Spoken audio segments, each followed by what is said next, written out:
So there's a disgusting lie that the right wing likes to tell about Democrats and abortion, which is different than the outright fabrication of doctors taking babies out of the womb at the 9th month to just execute them, which, to be clear, never happens because that would be murder in any state in America. And that's the idea that Democratic women just want to use abortion willy-nilly, on demand, as birth control because, we're just shameless, irresponsible sluts who can't keep our legs closed and don't care about life. So in the recent presidential debate, Vice President Kamala Harris answered the question about if she would have exceptions to abortion. And she answered like this. Let's understand how we got here. Donald Trump hand-selected 3 members of the United States Supreme Court with the intention that they would undo the protections of Roe v. Wade. And they did exactly as he intended. And now in over 20 states, there are Trump abortion bans, which make it criminal for a doctor or nurse to provide health care. In one state, it provides prison for life. Trump abortion bans that make no exception even for rape and incest, which understand what that means. A survivor of a crime of violation to their body does not have the right to make a decision about what happens to their body next. That is immoral. And one does not have to abandon their faith or deeply held beliefs to agree. The government, and Donald Trump certainly, should not be telling a woman what to do with her body. I have talked with women around our country. You want to talk about this is what people wanted? Pregnant women who want to carry a pregnancy to term, suffering from a miscarriage, being denied care in an emergency room because the healthcare providers are afraid they might go to jail, and she's bleeding out in a car in the parking lot. She didn't want that. Her husband didn't want that. A 12 or 13-year-old survivor of incest being forced to carry a pregnancy to term. They don't want that.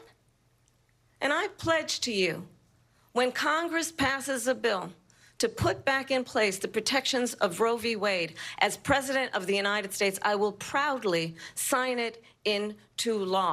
And here's what I want to say. When Donald Trump brags about overturning Roe, what the right wing seems to forget is that Roe itself was a compromise. Women would very much like to have full control over our own bodies because we trust ourselves and we trust our doctors and we know that abortions are not something to be taken lightly. But when Roe was decided in 1973, it wasn't some punch card for baby killing. It was a lawsuit in response to a number of statutes in Texas that were criminalizing abortions in almost every case.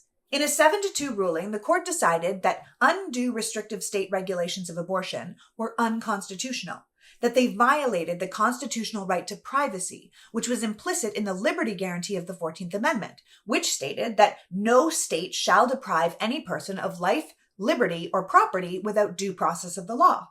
But the decision came with exceptions. The court was attempting to balance what it regarded as a fundamental right with the state's interest to protect the health of the pregnant person and potential human life.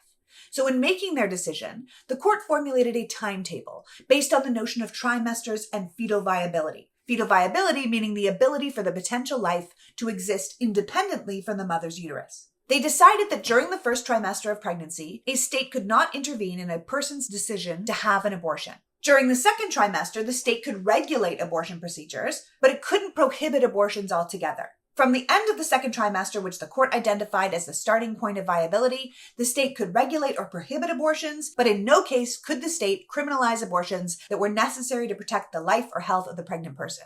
This is what the Harris government is currently suggesting, a return to the stipulations as laid out in Roe v. Wade. So yeah, there's going to be a lot of compromise there.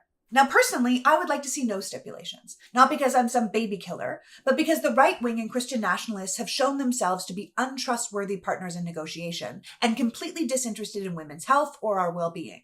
Personally, I believe that bodily autonomy should be codified into our Constitution, but they're not asking me. They're asking the Harris-Walz campaign. It was asked and answered, then answered again, and then Tim Walz was asked to clarify after the debate, and he pointed out that President Harris was ready and willing to immediately return the federal protections of Roe to the American people. But I'm going to say it again. Roe v. Wade was always a compromise. No one under that statute was ever just getting abortions whenever they wanted for whatever reason they wanted. No one was getting it in the final trimester unless something had gone terribly wrong. And doctors weren't confused or calling lawyers instead of saving women's lives back then.